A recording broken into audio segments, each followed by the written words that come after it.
Okay, this is Dr. Brown. Welcome to Calculus 1. This is an introductory video in which we're going to talk about uh, what is calculus, why do we need it. Now, to start off with, if things did not change, you would not need what we call differential calculus. Let's look at this graph here.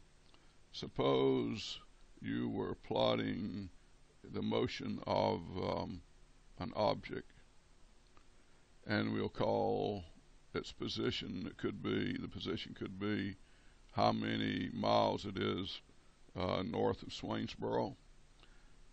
Plotted versus time, it could be minutes, seconds, hours, or any units you wanted. If the position basically remained the same,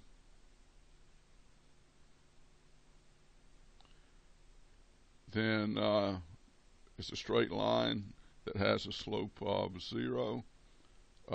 We would not need calculus. Also, if things changed at a constant rate, we would only need algebra. Suppose the position of an object could be plotted like a straight line,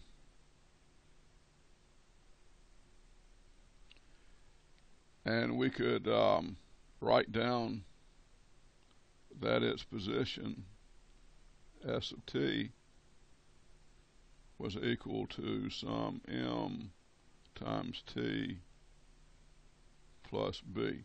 Now you recognize this from college algebra, that this is a straight line with a slope of m and a y-intercept of b,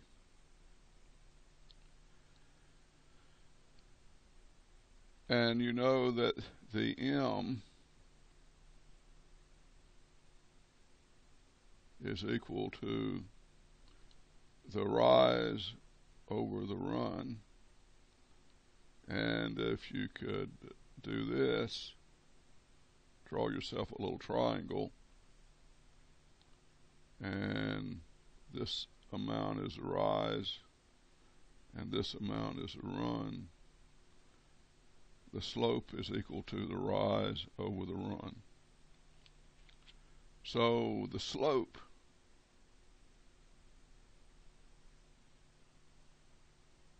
of the line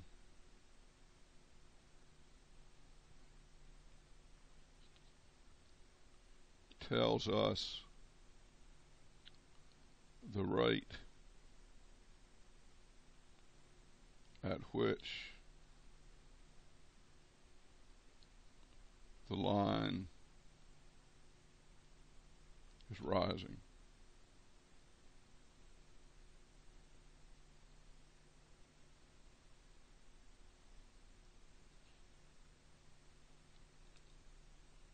Now let's go and look at the case where you're going to need calculus.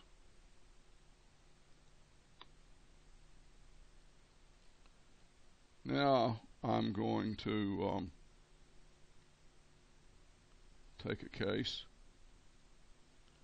in which the position of an object is not linear, and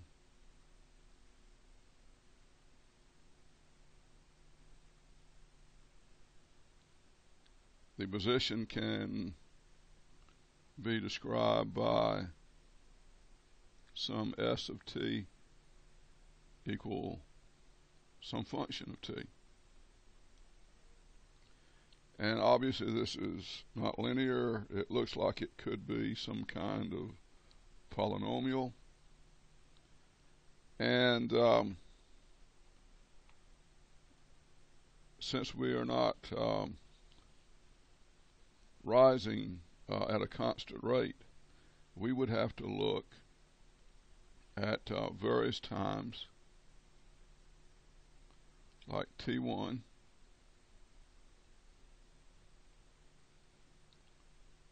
T2,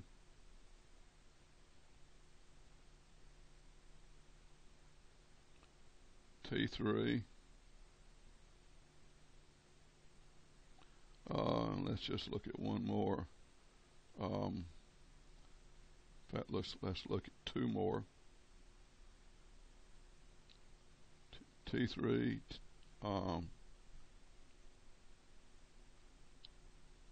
T4, and let's just call this T5.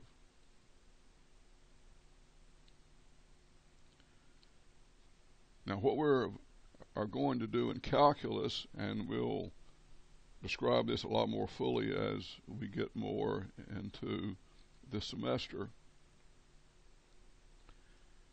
you would look at each point on the graph and draw what we call a tangent line.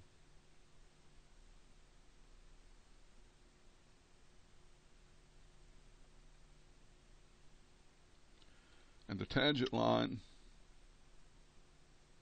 just touches the graph at one point, and as you zoom in at that point, the graph itself would look more and more like a straight line. So let's draw some more tangent lines, and one of the things I would like for you to do is be able to very quickly and accurately draw what you think would be a tangent line at a given point.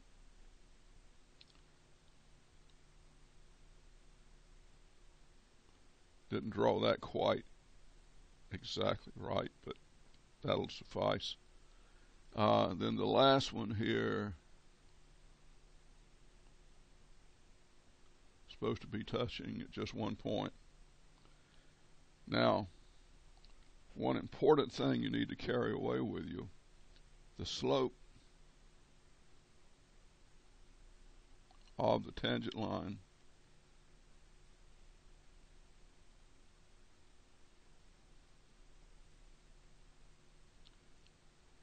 is called the instantaneous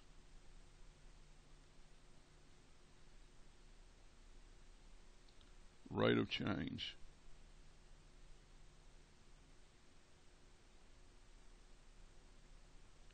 of the object's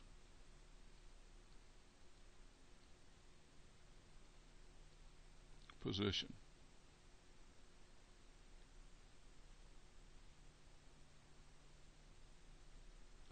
And one of the things we're going to be doing quite a lot here in this course is calculating the slope of the tangent line using various techniques. The slope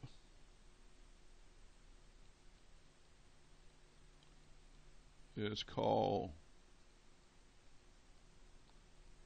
the derivative.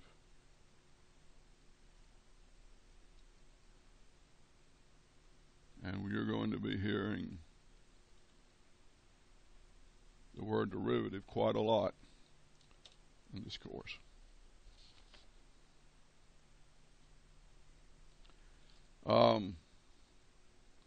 Looking at these tangent lines, you see we have a positive slope,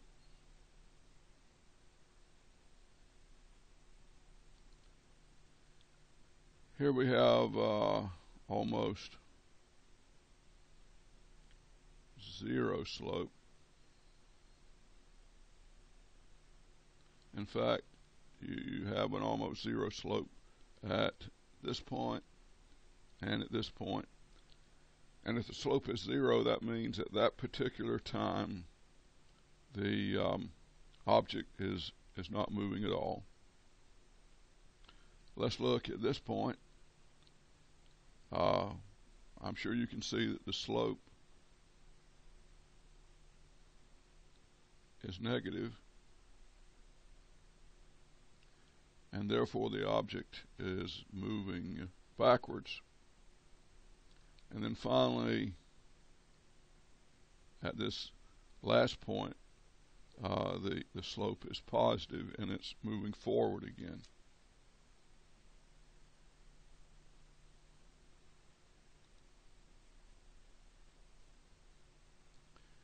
Now I'm going to ask you a simple question.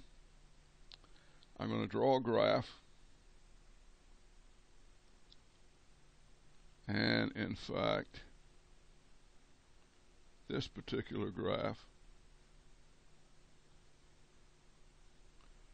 has only 2 points at 1 hour, say at 1 p.m., and the position is 30 miles. This position is the distance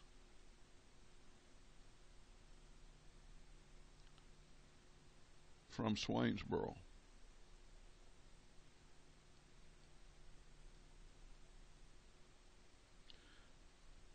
And so the point is 1 and 30. And I'm going to place another point, which is at 3 o'clock in the afternoon, say, and the position or the distance from Swainsboro is 230 miles. So this point is at 3 and 230. And so I'm going to ask a simple question, is given these 2 points, what is the average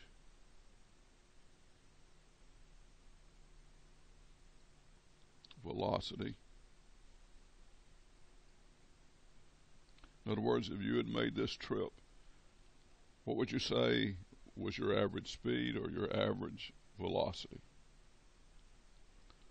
Well, first of all, you note that you traveled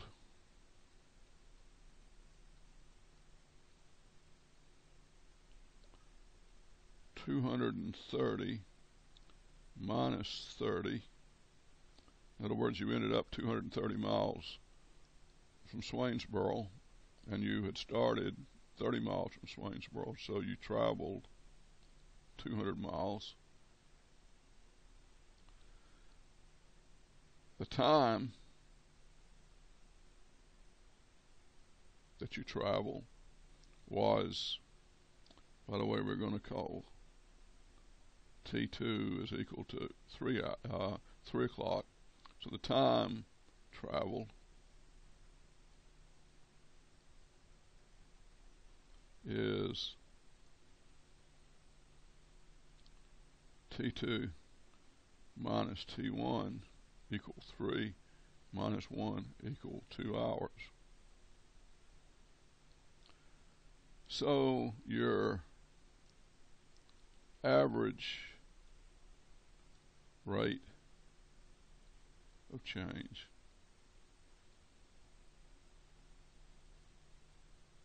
was 200 miles in 2 hours. And you can see, doing the division, it's 100 miles per hour. So you would figure out that your average speed or average velocity was 100 miles per hour. And notice all we did was take the change in S divided by the change in time. Delta means change. And you'll be seeing this notation quite a lot in the course. The change in S divided by the change in time over the period from T1 to T2 is called the average rate of change, or the average velocity. Sometimes you might call it the speed.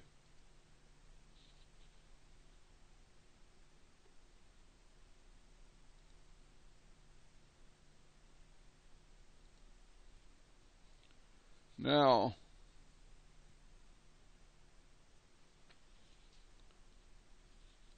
let's talk about a topic that you had in college algebra. It's called the average rate of change, which we will call ARC.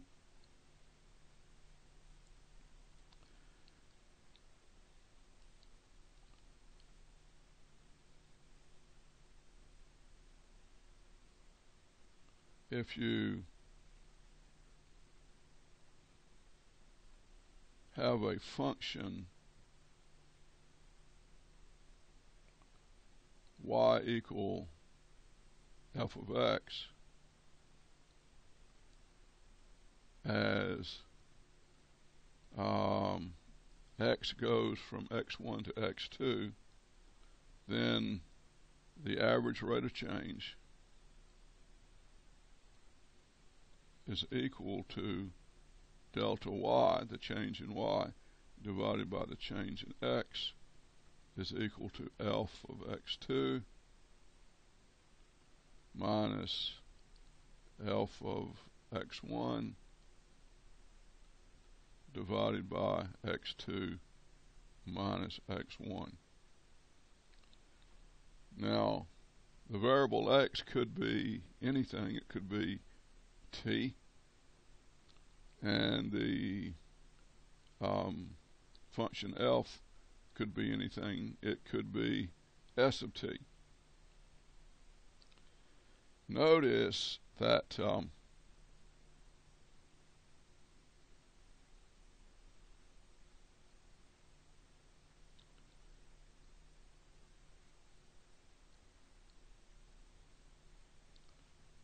the average rate of change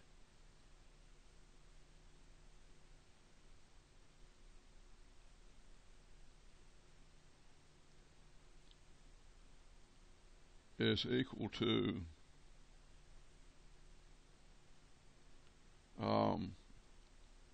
in this graph it's going to be the change in S divided by the change in T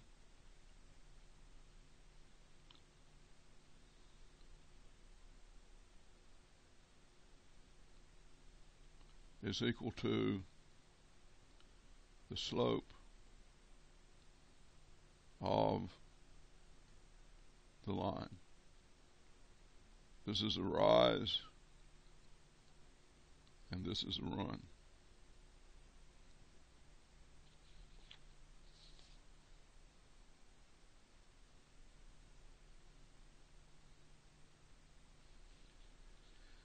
Now notice if you travel at a constant speed, then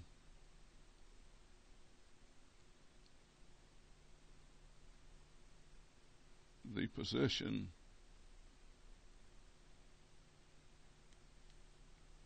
at any time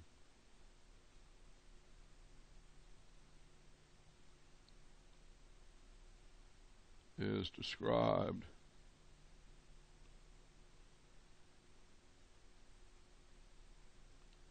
by a line.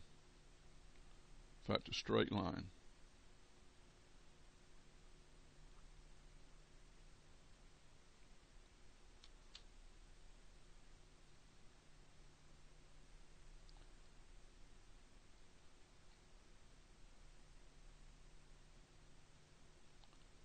Now let's look at the general case.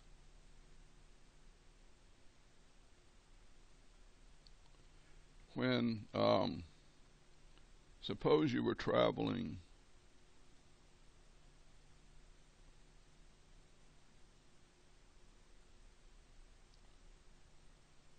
for, say, a couple of hours, and your starting point was 30 miles from Statesboro, and your ending point was 230 miles from Statesboro, but you didn't go at a constant speed. You know, just like I know, that generally when you're driving, you're not going at exactly a constant speed. So your position could be described by a curved line that might look like this.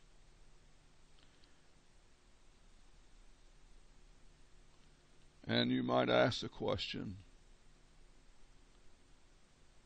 what is my instantaneous speed at T1?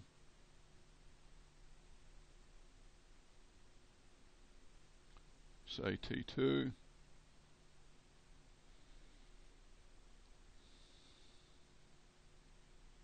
Say T3.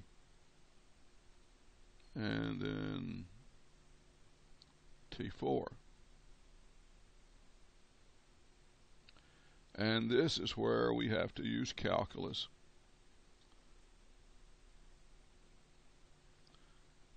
And you would try to draw or calculate the slope of a tangent line.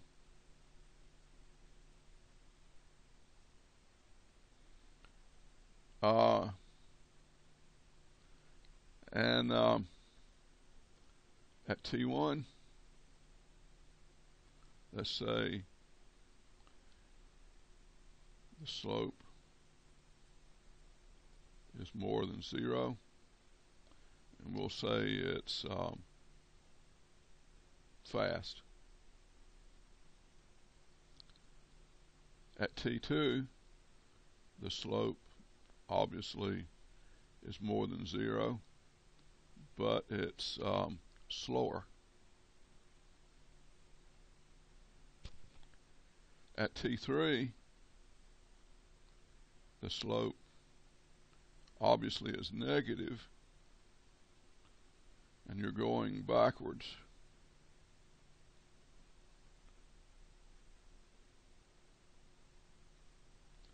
In other words, at that point,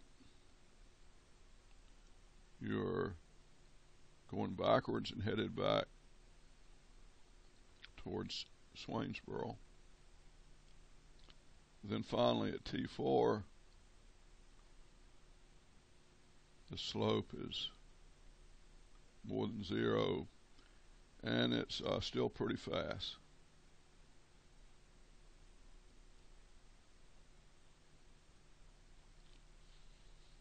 And as we say, the slope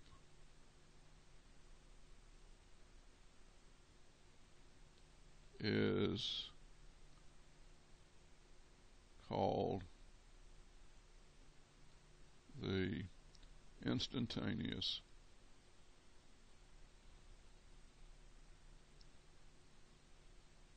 rate of change.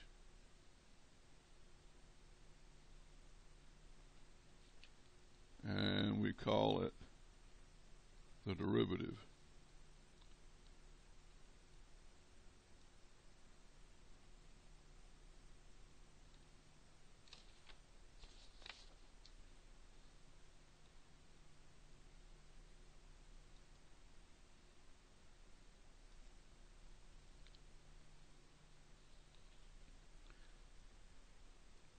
Now let's consider how we would find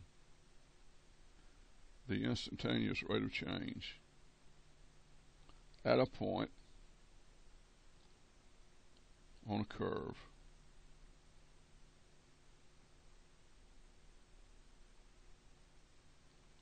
at any time t. We'll say at time t,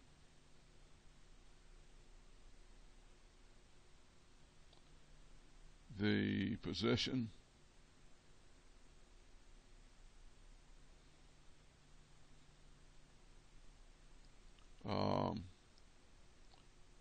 is called s of t, and to find the instantaneous rate of change, we would pick a point very close to t and call that t plus h. So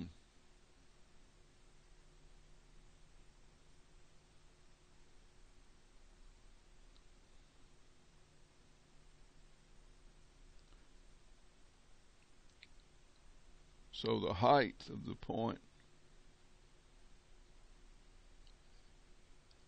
at t plus h is s of t plus h.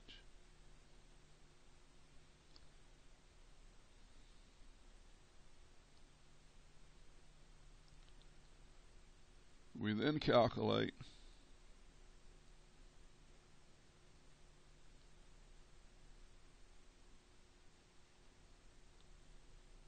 the average rate of change between t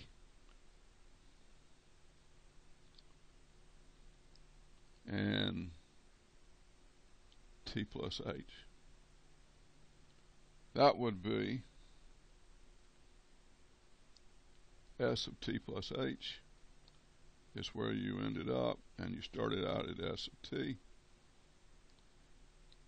and the time difference is t plus h, which is the time where you ended up, and minus time started minus t, and so this is equal to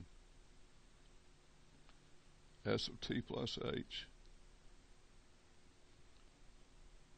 minus s of t divided by h. Now, I'm going to introduce a concept that we really haven't talked about, but you're going to very quickly, I believe, grasp that.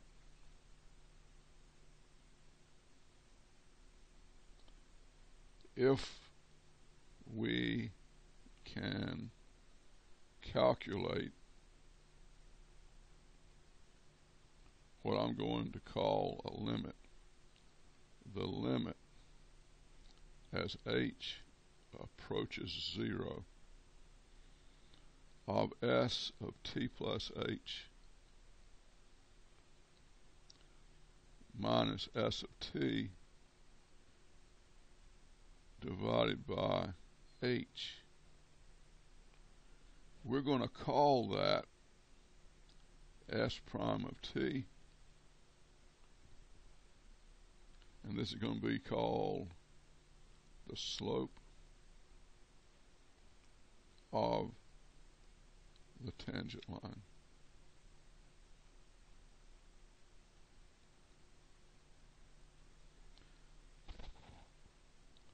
Or the derivative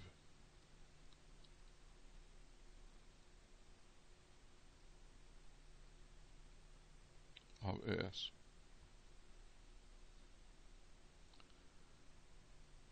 Notice if you put h equals 0,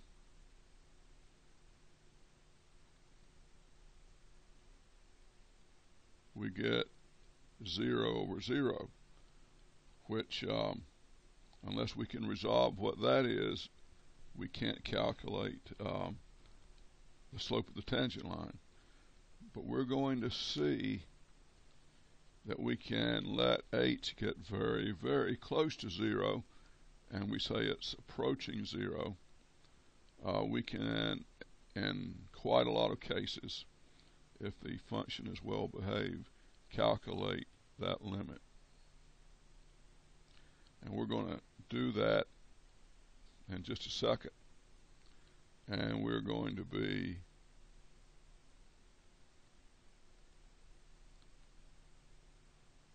doing calculus before we finish this video. Now, Galileo, who, as you know, described gravity and did a lot of measurements to understand the behavior of objects that fall. And so Galileo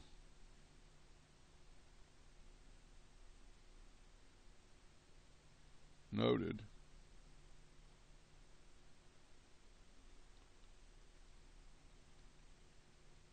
that the distance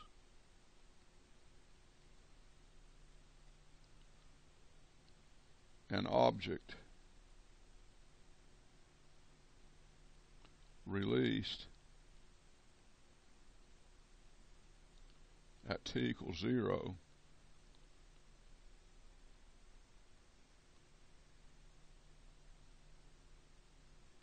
noted that the distance an object released at time t equals 0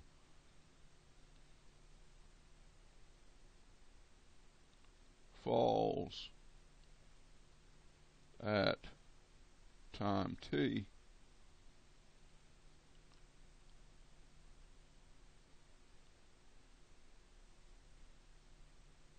is given by s of t equals 16 t squared.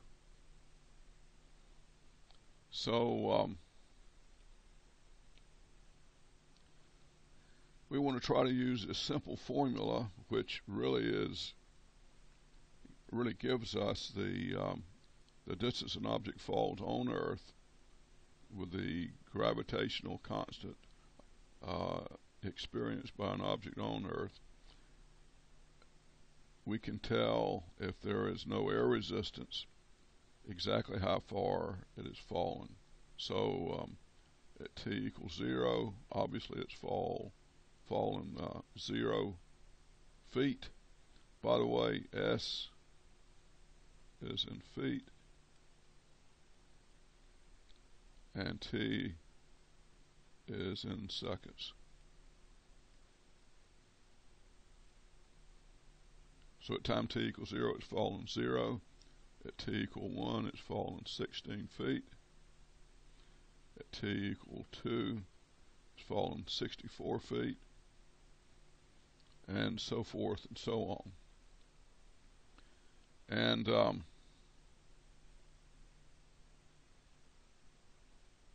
I want us to do several things.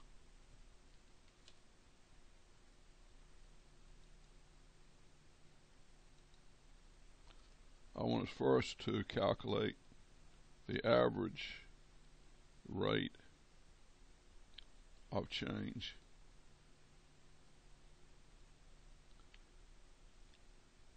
between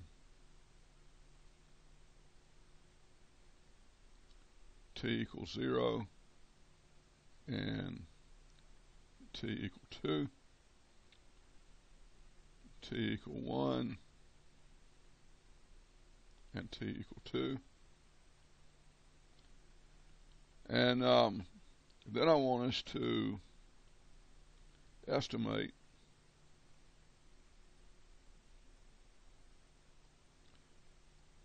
the instantaneous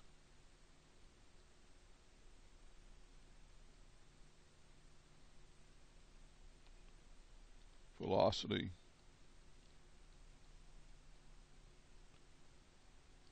at t equal 1 and t equal 2. And then number C, although we haven't talked a lot, in fact very little about limits, we're going to try to calculate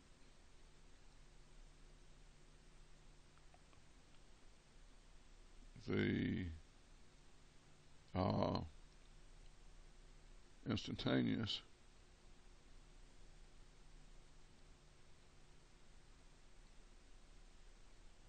velocity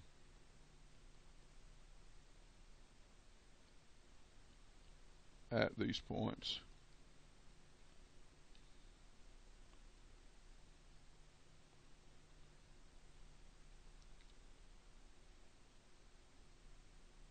By evaluating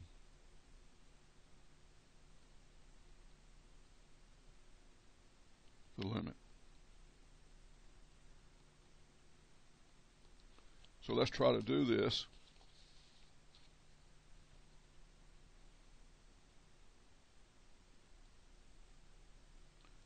First of all,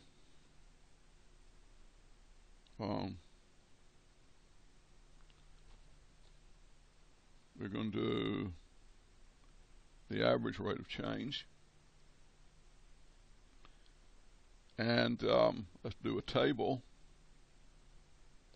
T and S of t at t equals 0. S is 0. T equal 1. The distance is 16 feet. At t equal 2, the distance is 64 feet. Now we can draw ourselves a nice little table.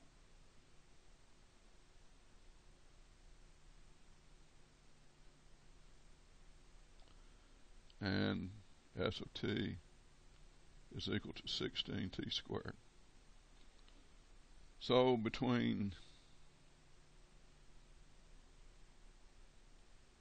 t equals 0 and t equal 2, the average rate of change is S at 2 minus S at 0 divided by 2 minus 0 equals 64 minus 0 over 2 minus 0 equals 32 feet per second. So the average rate of change going from 0 to 2 is 32 feet per second was the average velocity of this object. Between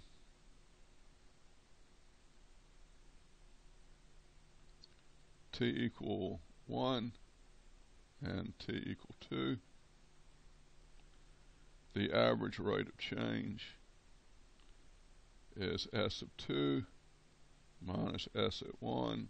That's a change in S between 1 and 2. The change in the time is 2 minus 1, and so we get 64. S at 1 is 16 divided by the change in time is 1, and we get 48 feet per second. So I can expect you folks to be able to do this calculation.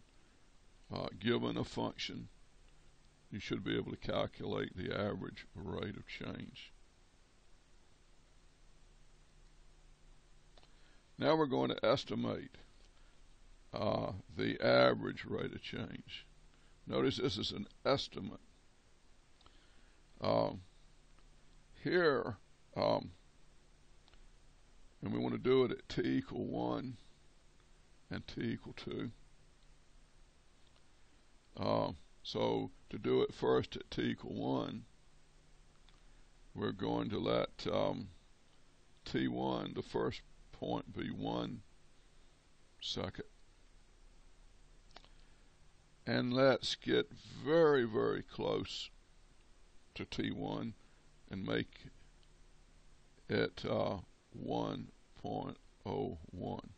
In other words, h is 0.01. In other words, the difference between T1 and T2 is are very, very small. And as I said, this should give you a good estimate of the instantaneous rate of change. So let's calculate S of t plus h minus S of t divided by h,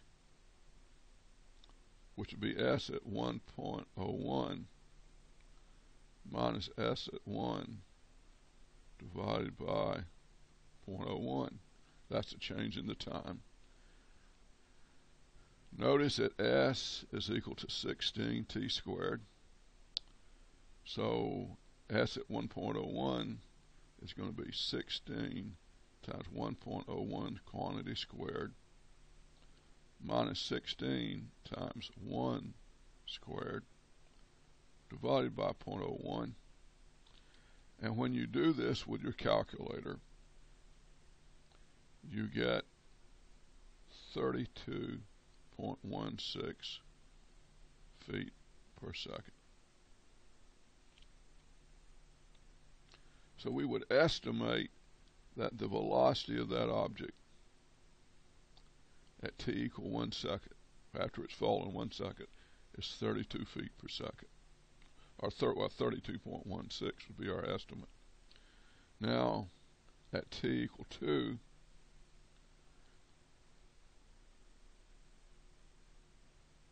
and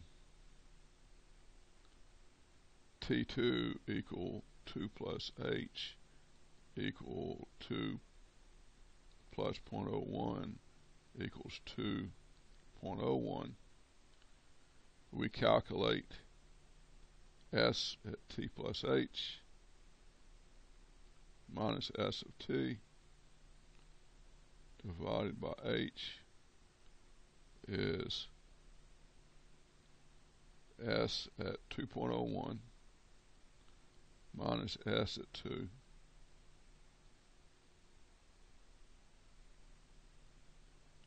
divided by 0.01. We get 16 times 2.01 quantity squared minus 16 times 2 squared divided by 0.01, and we calculate 64.16 feet per second. That would be our estimate of the instantaneous velocity of that object. And as I said, you can make h even smaller and get even a better estimate. Now,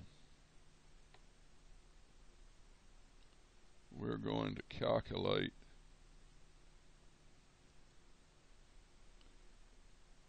the derivative by calculating the limit.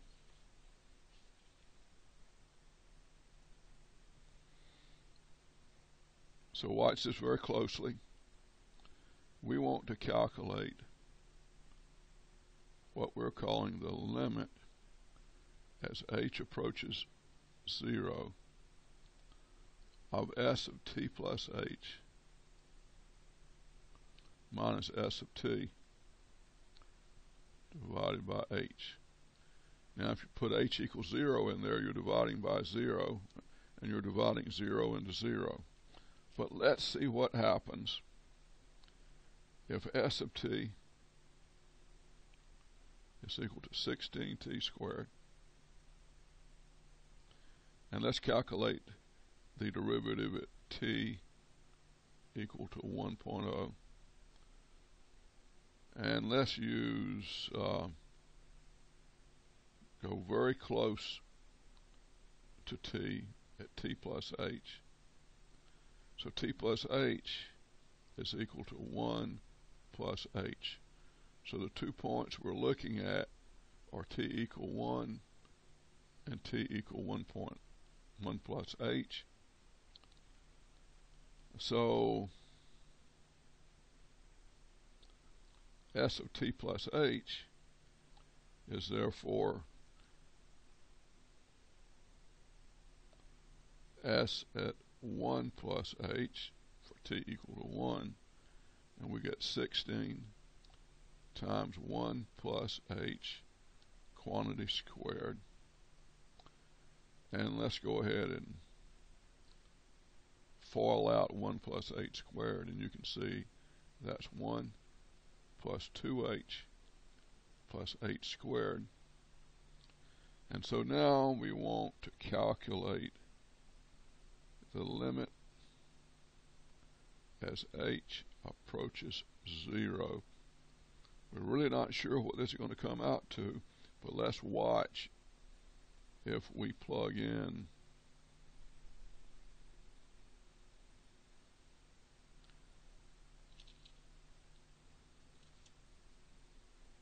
using the values of s of t plus h and s of t.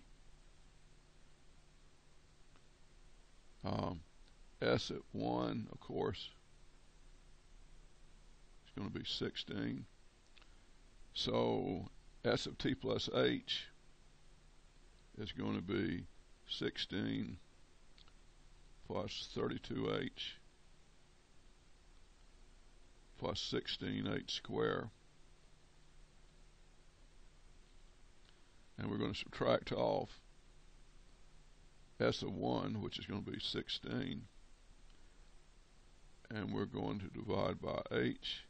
First of all, you're going to see the 16s cancel, and we want to calculate this limit as h approaches 0. This is going to be equal to 32h plus 16h squared divided by h. And notice I can factor an h out of the numerator and get 32 plus 16h. And in the denominator I had an h. Look what happens, folks. The h's cancel. And let me put the limit as h approaches 0 here.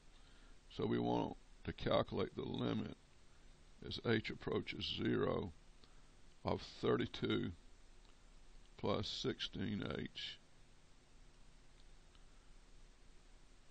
And now it seems very intuitive that as h approaches 0, 16h is also going to approach 0. And so this limit is 32.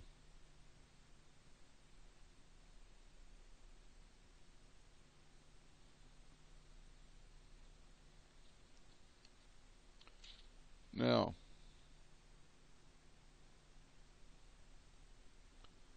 notice our estimate had been 32.16, and this limit is the exact value of the velocity, which is 32 feet per second. So the estimate was pretty close. Now let's do it at t equal to 2.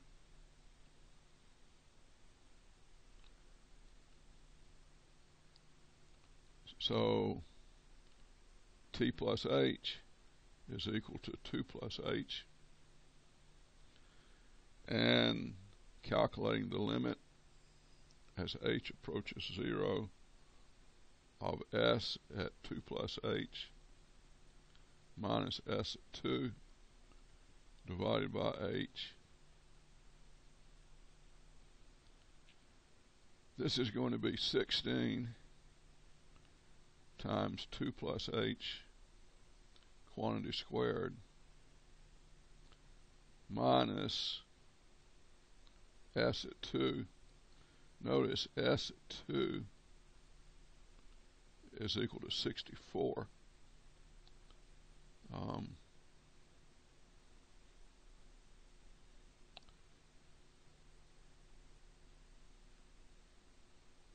Let me correct this here. This is s at 2 is equal to 64. All of this divided by h. So this is going to be 16. Falling out 2 plus h gives us 4, plus 4h plus h squared minus 64, all divided by h.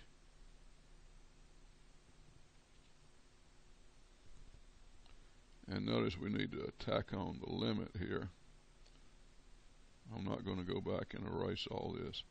Limit as h approaches 0.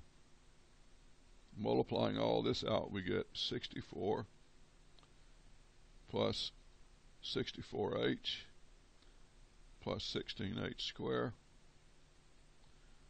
minus 64 divided by h.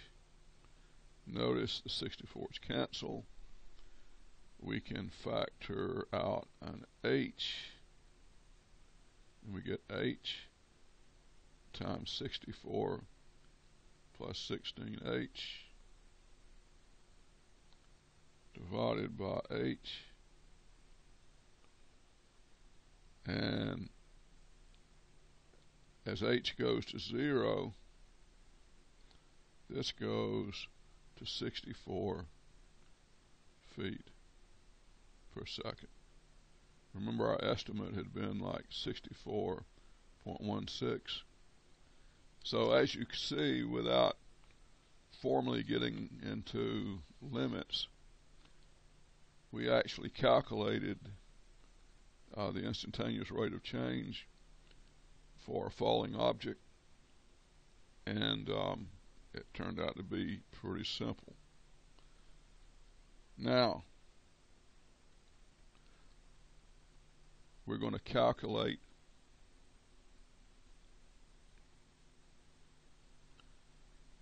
for s equals 16t squared, excuse me, the limit for any t.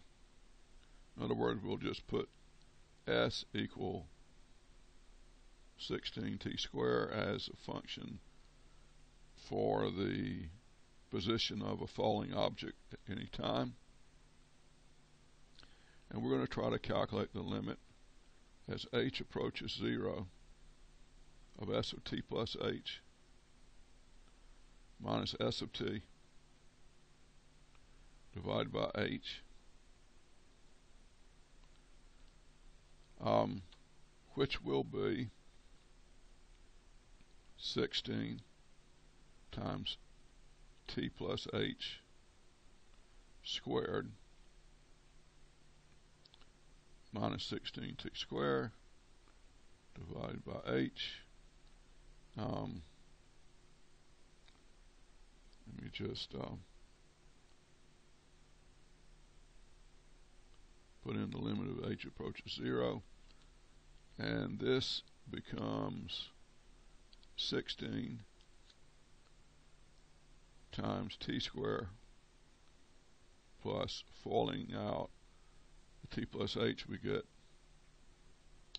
2th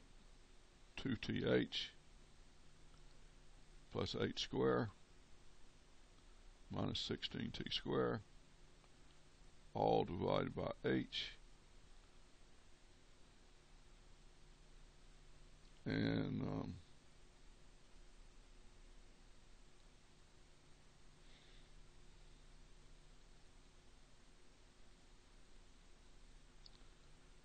this becomes the limit as h approaches 0 of 16t squared plus 32th plus 16h squared minus 16t squared, all divided by h.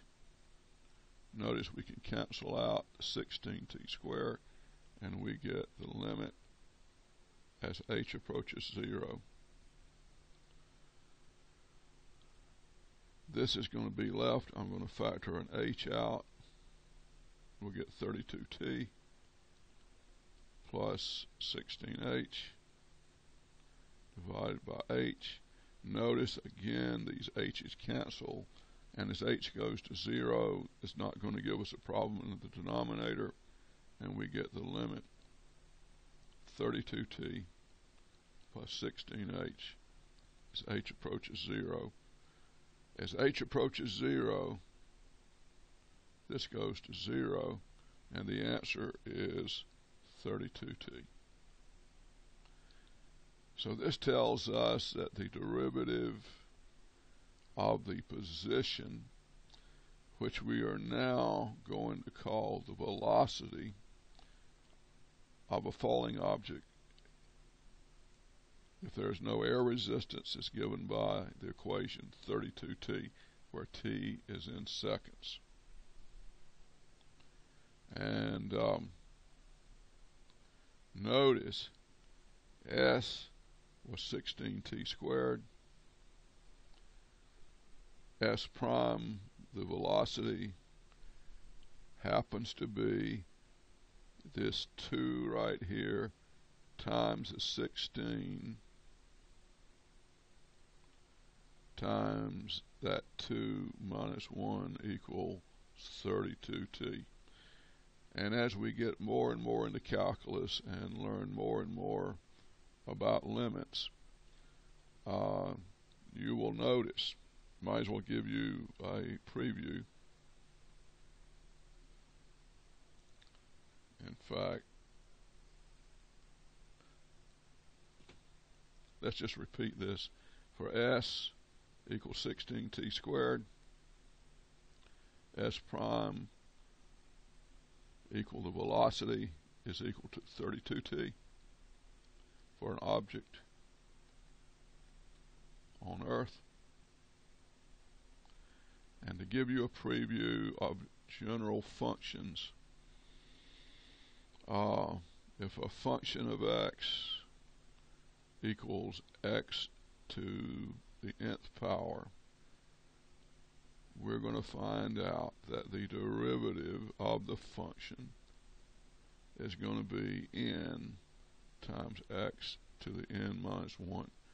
And so on your first look at calculus, you already know how to calculate the derivative of x to the n. And we're going to prove this a little bit later on. But anyway, this is your introduction to differential calculus. It enables you to figure out how fast things are changing.